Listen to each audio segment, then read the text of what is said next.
Hello everyone. So in this session we will discuss problem number 46 related to projection of solids.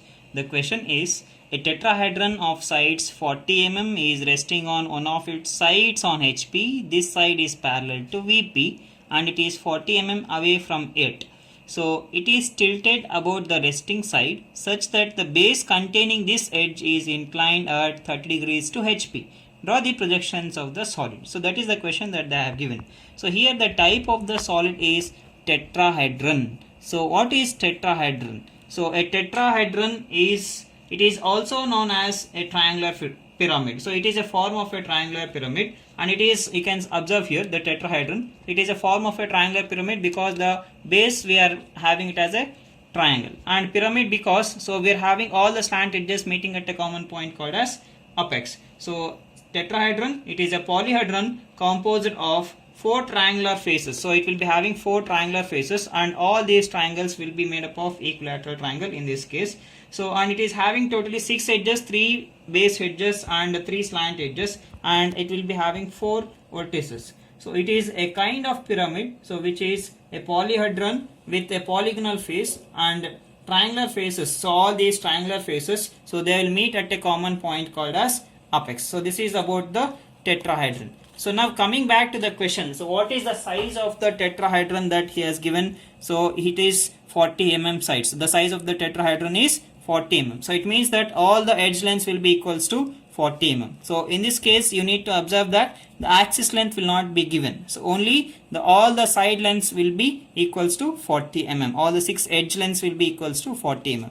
So now that is the question, and we have understood what is tetrahedron and how does it look like. So we are going to solve this problem in 3 positions. First position will be my normal position. So here we have to identify in which plane of projection the solid is resting and how it is resting on that particular plane of projection. So now when I read this question, we will come to know that it is resting on HP. So it is resting on HP. So the resting plane is HP. And how it is resting on this HP, that I call it as resting position. So in this question it is resting on, he is telling that it is resting on one of its sides or the edges. So it is a side resting condition. So whatever the resting condition that is there, resting position, that we are supposed to take it always towards my right hand side. That is what we are following in case of projection of solids. So now what I should do, I should take this tetrahedron. So you consider this as my tetrahedron. So now, so since all the faces, it is having totally 4 triangular faces, you can consider any face as its base, as one of its base, and remaining 3 faces will form your slant triangular faces. Okay, so now I have to place this pyramid, that is tetrahedron, on one of its edges. It means that the resting side or the resting edge, you need to obtain it towards your right hand side. So now I'll place the object here. So this plane is HP, and whatever the front that you're having, that is called as VP. So now I'll place this object so on one of its edges. So this edge, whatever the resting edge that is there, that should become perpendicular with respect to VP. So now, so I have to see this object from the top as well as from the front. So now let us see it from the top. So how does it look like in the top view? So in the top view it looks like a triangle. So all the base edges, 3 base edges are visible, so that forms a triangle. So along with those 3 edges, so all these 3 slant edges are visible to you. So it appears like, so all these slant edges are meeting at the point. So this point we call it as apex point. Okay, through that particular point you will be having the axis passing through it, and at the base it will meet at the center point of cross section. That is about the top view. So coming back to the front view, so if I see this object from the front, so it looks like a triangle. So how many slant edges are visible to you here? So this is the one slant edge, and this is the another slant edge. So 2 slant edges are visible, and what about this third slant edge? So that is not visible, that is getting overlapped behind this particular slant edge. Okay, so next is the axis line. Axis line will be visible to you. So if we consider this tetrahedron is made up of a transparent material. Okay, so that axis line is also visible. That is about the first position. So we came to know that top view we have to draw it as a triangle, and we have to draw that triangle in such a way that side should come towards my right hand side in this case of projection of solids. Okay, so now what is the size of the tetrahedron? He has given it as 40 mm.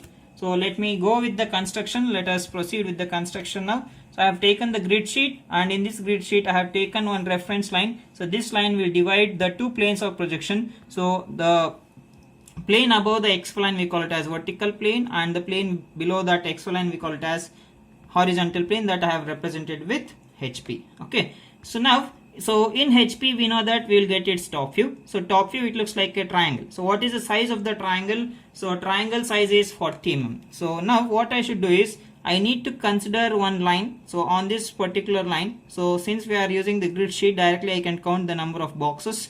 So one box will be equals to 1 centimeter, so that is 10 mm. So I need to count 4 boxes because 40 mm. So 10, 20, 30, 40. So I'll get 2 corners. So this will form the 2 corners of the triangle. So I need to obtain the third corner of the triangle. So what I need to do? I need to measure 40 mm. So directly I can measure with the help of this box itself.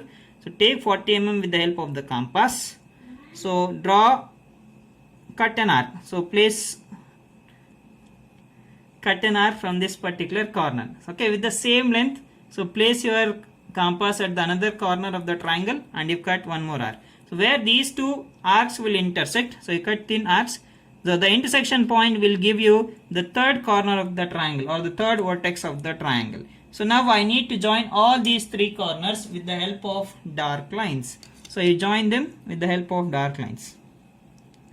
So this is one edge of the triangle. So this is my second edge of the triangle. So, and finally we will get the third edge. So this is my third edge of the triangle.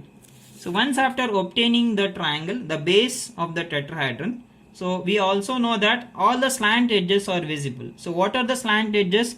The edge which is passing from the one corner of the base and it will meet at the topmost point called as apex. So we need to, that apex point will pass through the center point of this cross section. The cross section we are having it as a triangle.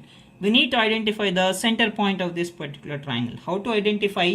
So since it is the odd sided figure, we need to draw the bisectors, or for triangle we call it as medians. So how to draw the medians? So one step is, so you take the distance more than half and you've cut the arc here and you've cut the arc above as well. So from the other corner, so place your compass, you've cut the arc where these two arcs will intersect. You have to observe that. So, okay, this intersection point, I am getting one point is here and the other point is here. Okay, so if I join these two now, these two arcs, so I am getting it here. This is one point and this is my another point. If I place the scale and if I try to draw a line between these two, so it will give one median. So you can observe that, so it is bisecting this particular edge. So this edge exactly to the half of the length. So the total length is 40. So directly you can take it as 20. So this is the point that I'll get. So in this way also you can do it. So draw a median like this. This is the one median. You draw it with the help of thin lines first. Okay, the another median is from this corner I'll consider. So any two medians if you draw, you'll get the intersection point of those two medians. The intersection of two medians will give you the center point of the triangle. So where these two are intersecting at this particular point. So now I have got the intersection point. So to this particular point, I need to draw the slant edges. What are the slant edges? So I have told you that a line that is drawn from the one corner of the triangle to the center point of that particular triangle. So that is your slant edge in this case. Okay, so this is one slant edge. So all these 3 slant edges are visible to you in the top view. So this is the second slant edge. So draw it as thick continuous line. All these visible lines has to be drawn with thick continuous lines. This is my third slant edge. So all these 3 slant edges are visible. So if you have any extra lines, so this bisector is not helpful for this portion. So you erase it. Okay.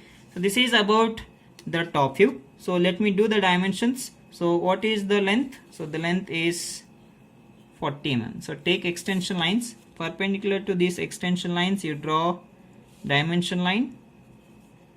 So this size will be equals to 40 mm. Okay. So now next step is the naming part. So since we are having only the base, top face will not be there for tetrahedron. So I'll do that base namings as A. So no dashes because it is my top view. This point will be B and this point will be C. And these corners we call it as O of O1. Because so O will be the apex point that is visible to you. So it will be like this. So this point will be O and the base point will be O1. If you see it from the top, so you can see the point O but not O1. So hence, so since the O1 point is not visible, I have placed that inside the bracket. This completes the top view in the first position. So let me take the projections in order to obtain my front view. So I need to extend the projection lines so perpendicular to the XY line from this each and every corner of this triangle. So extend the projection line from C. So next comes the projection line, second projection line from this axis points, that is O of O1. So third line comes from this point B. It also passes through A. So now I have got 3 projection lines. So now next thing is the front view. We know that front view, it looks like a triangle. The base is visible and along with that 2 edges are visible, 2 slant edges. But the question is, so what is the height of this triangle? That we don't know here. Okay, in order to find out the height, the axis length will not be given in case of tetrahedron. We know only that all the edge lengths will be equals to 40 mm.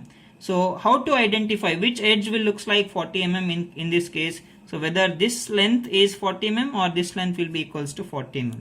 You observe that. So totally we are having 3 slant edges in the front view. So this is one edge, this is the first slant edge, this is my second slant edge, and this is my third slant edge. So among these 3 slant edges, so which slant edge is parallel with respect to VP? So the edge which is parallel to VP, so if the edge is parallel to VP, I'll obtain its true length.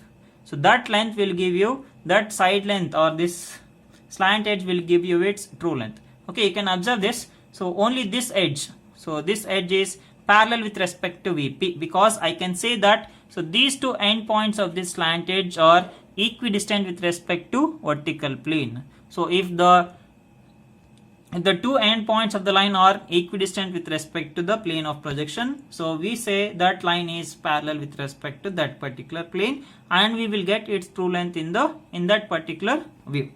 So now if you consider these 2 slant edges are not parallel with respect to, so they are neither parallel with respect to HP nor parallel with respect to VP. Okay, so hence we will not get its true length in the front view, we will get its apparent length. So only this slant edge will give you its true length. So it is starting from the corner. Okay, so you can observe here also in this case. So among these 3 slant edges, AO, BO as well as CO, so only CO slant edge is parallel with respect to VP. So if this line is parallel with respect to this reference line, so that is vertical plane, so it will give its true length in the front view. So that is what we have to identify.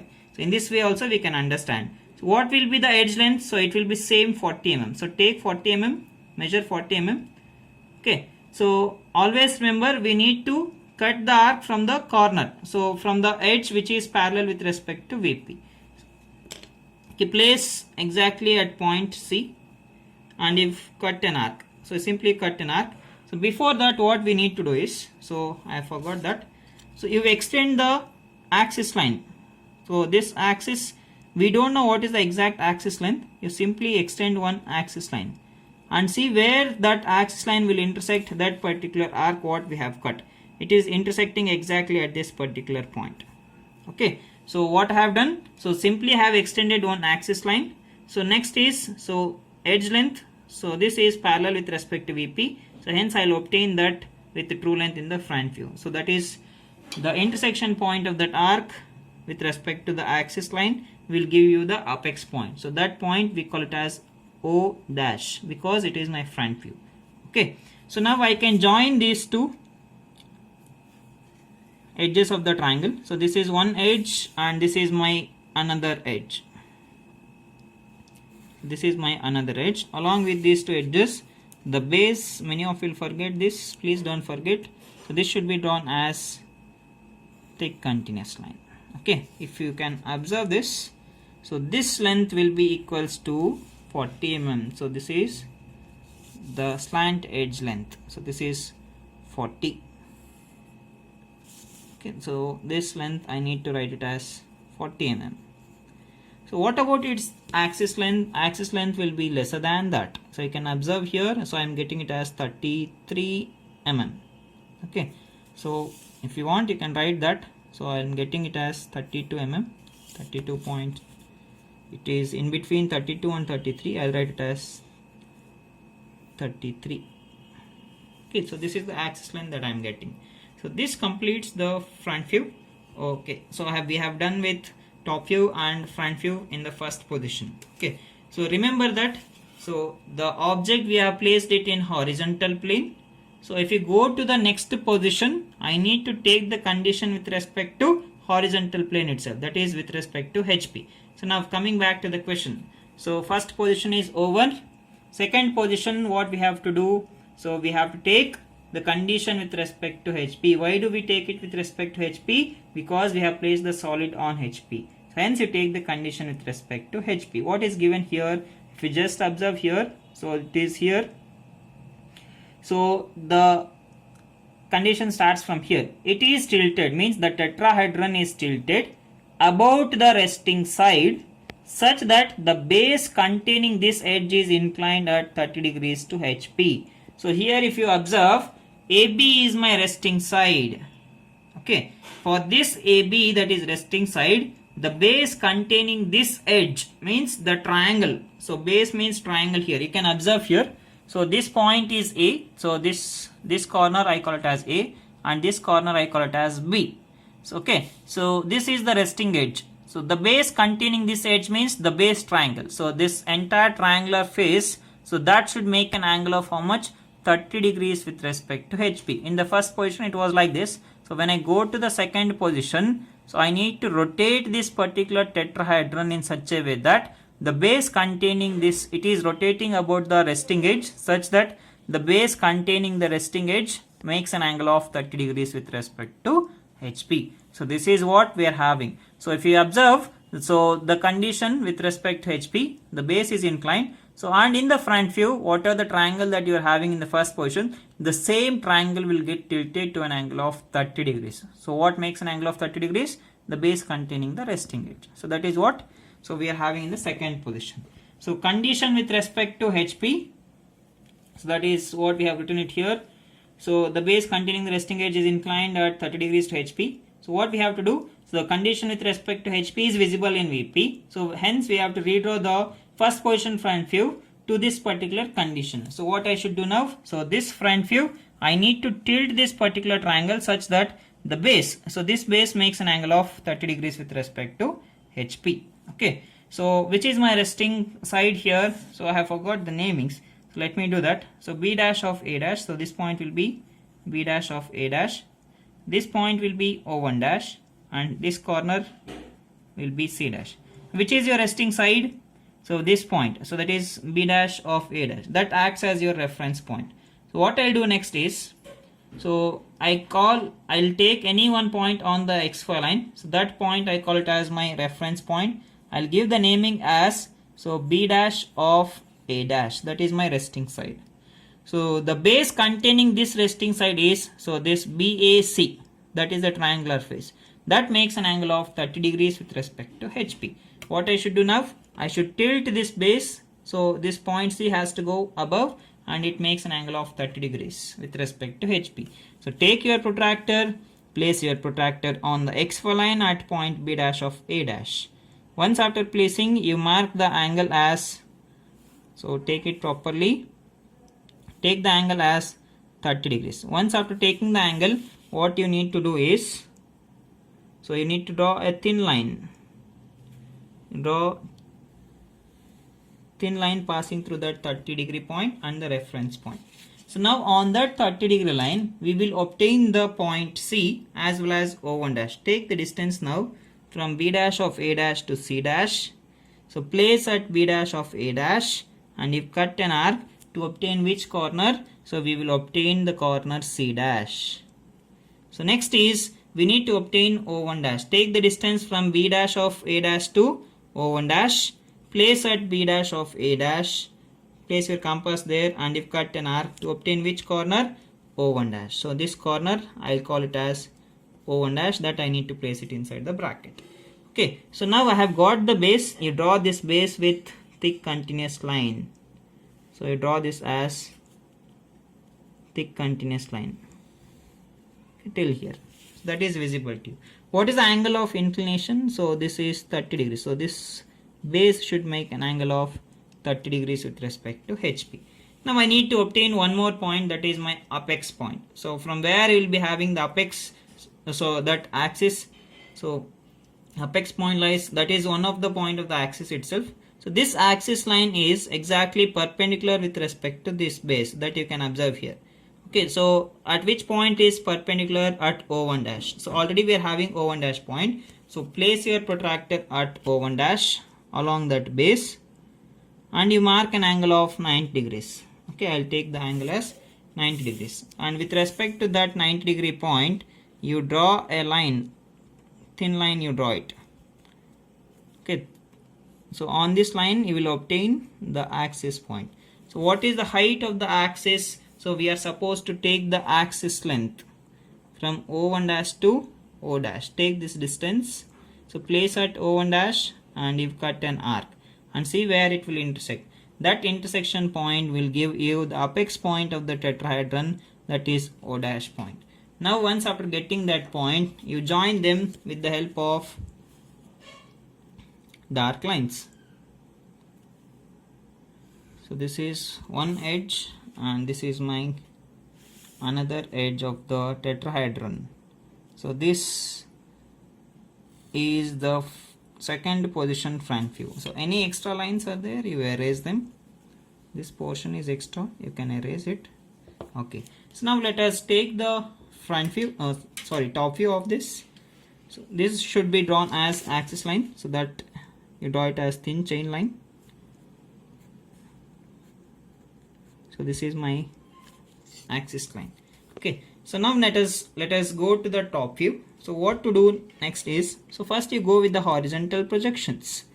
Take the projections horizontally from each and every corner from first position top view. This is the projections. So from C also you extend the projection line. It passes on this grid itself. I'll get the point here. So next is from point B, if you extend the projection line. So see to that we are having B and A here. Now you go with the vertical projections. Okay, take the vertical projections from each and every corner. So from this O1 dash I'll get the projection line. So likewise I'll get the projections from this C dash as well. Take the projection like this. So last comes the projection from the apex. So extend the projection line exactly vertical. So like this. So now once after doing the projections, so do the namings. So this point is A and you have to look for A dash. So where these two lines, projection lines will meet, so that point will give you point A in the second position top view. So next is B. So this is B and B dash is here. So I'll get B point here. The intersection of those two lines. C and C, where these two lines will intersect, so that will give you point C. So next apex point O, this is O and O is here itself, O dash and O. Next is O1, so O1 point I'll get it here. So once after doing this much, so what we have to do is, so we have to draw the boundary lines as thick continuous lines. So what is the naming chart here? I'll write my naming chart. So we are having three corners at the base, A, B and C. So we know that solids are three-dimensional object. From each corner of the base we must have three lines passing through it. So from A, if you consider, A to B line will be there, A to C line will be there. The third line will be A to O. So likewise if you join, so we'll get the figure like this. Okay. So now what I should do, I should draw all the boundary lines as thick continuous lines. So how to consider a line is a boundary line? So I'll place my scale between two corners. So I'll place the scale between A to C. So when you place the scale between A to C, you see whether do we have bond between A and C or not. Here we are having the bond. So hence I can place the scale between these two corners. Once after placing the scale, you look for the remaining corners. If we are getting the remaining corners on the same side of the scale, we call such line as boundary line or the border line. So all these boundary lines or border lines, that should be drawn as thick continuous line. So next comes the line that is C to B. If I place the scale between B and C, so it will give my boundary line because the remaining corners are coming on the same side of the scale. So next boundary line is A to O, because if I place the scale, again I am getting all the points inside the scale itself. So this is my boundary line. So if I join all the boundary lines, so it forms a closed loop. If I draw this final boundary line B to O, it formed a closed loop. Okay, so this is what we are getting it here. So now what I should do is, so after drawing all the boundary lines as thick continuous lines, so we have to look for the front view figure. So in this figure, if I see it from the top, the corners nearer to the XY line are not visible to you in the top view. So which are those two corners? B dash and A dash. So hence these two corners will become here hidden corners. So you place those two corners inside the bracket, A as well as B. Okay. So now from these hidden corners, you must have the hidden lines. If any lines are missing, you draw them as hidden lines. We know that from each corner we will be having 3 lines passing through it. If you consider point A, we will be having 3 lines, which are those AB, AC as well as AO. So among these 3 lines, already AC line is my boundary line and AO line is my boundary line. So which is the line that is missing to you? So that is AB line. So that should be drawn as the dotted line. The missing lines itself, only those lines has to be drawn as dotted lines. So that should be represented hidden lines or represented with thick dashes line. So this is my hidden line. So now, so we are having 3 edges starting from point A. So the condition with respect to point A is satisfied. Next comes the other hidden corner, that is B.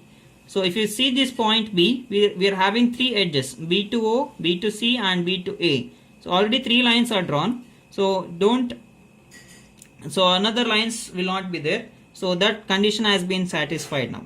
Okay. So if you are having the boundary edges, so don't touch them. So always remember, don't change this boundary edges to the dotted lines even if, because it is starting from the hidden corner. No, always boundary lines are thick continuous lines. That's it. Okay. So next we need to check the remaining corner. So A and B we have checked. We have to check the another corner of the base, that is triangle, is C. How many edges do we have from point C? C to A is there and C to B is there. So the other edge, third edge is missing, which is that the slant edge CO. So what type of line we have to draw here? So we have to draw it as thick continuous line, because so it is not my hidden corner. So hence that should be drawn as thick continuous line, C to O. Okay. So this completes the second position top view. So next comes the third condition. So third position condition is the condition with respect to VP. So condition with respect to HP is done. So now we have to take the condition with respect to VP. So what is telling? So this side is parallel to VP and it is 40 mm away from it.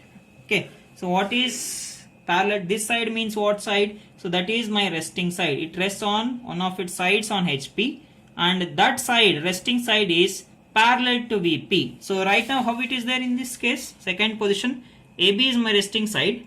So this AB is perpendicular with respect to this particular plane VP. So what we need to do in the third position? So we have to rotate this figure and you make this perpendicular line parallel to VP, and how much distance it should be there from that particular plane? It must be there 40 mm away from it. Okay. So now that is the condition. The resting side should become parallel to VP and it should be kept 40 mm away from VP. So what we have to do now? We have to redraw the second position top view such that the resting side becomes parallel to VP, and you place that parallel edge at a distance of 40 mm from that vertical plane. Means we have to place it 40 mm from the XY line. So what we have to do? So this is the second position top view. We have to redraw the second position top view figure always. So how to redraw? AB should be kept parallel.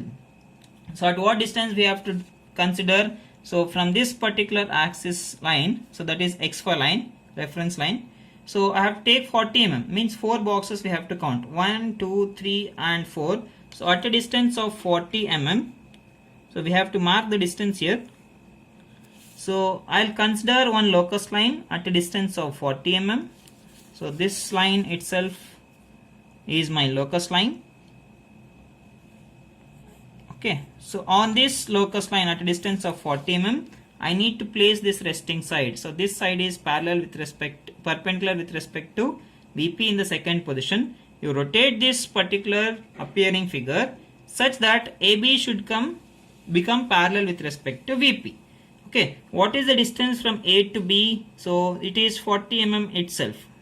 Okay, so you choose any one point on this 40 mm locus line.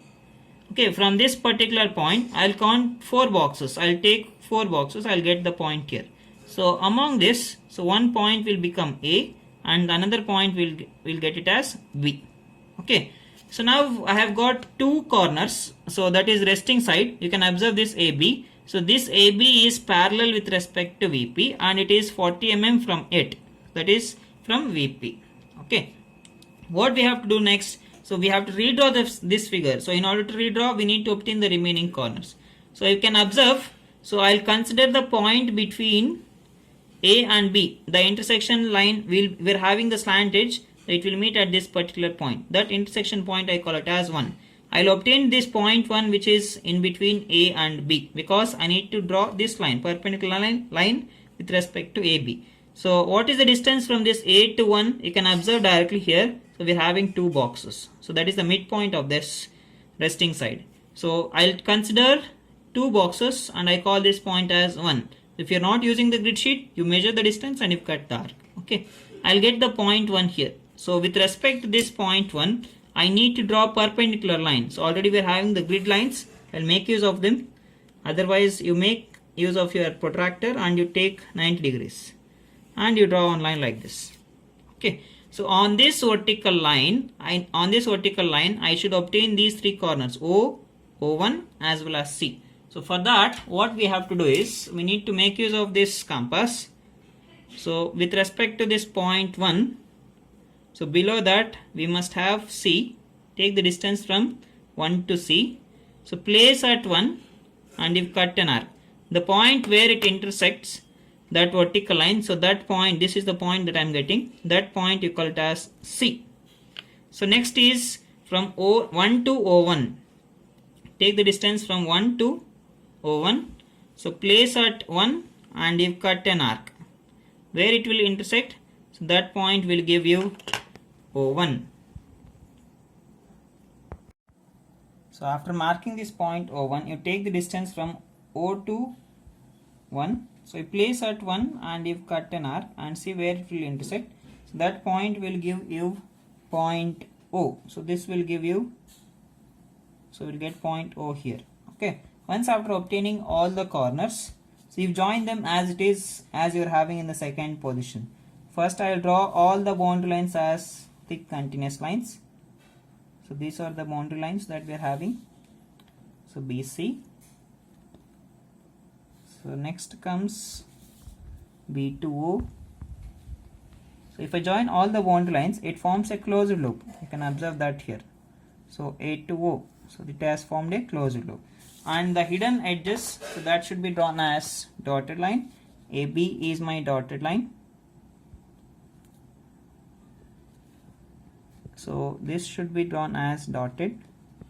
That should be represented with thick dashes line. And finally we are having the CO edge.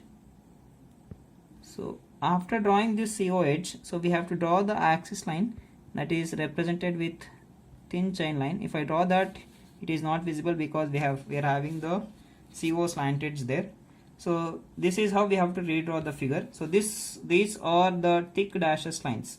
So these are the thick dashes lines that is not visible properly here. So now let us take the front view in the last step. How to take the front view? First we need to take the projections. So first I'll go with the horizontal projections. Take the horizontal projections as well as vertical projections from each and every corner. From the second position front view, I need to take the horizontal projections. So from C dash, if I take the projections, I'll get it here. So next is from this point O1. I'll get the projection line here. Take the horizontal projections like this. Now we extend the vertical projections to the required position. So means, so from A to A dash, where these two lines will intersect, you can observe that.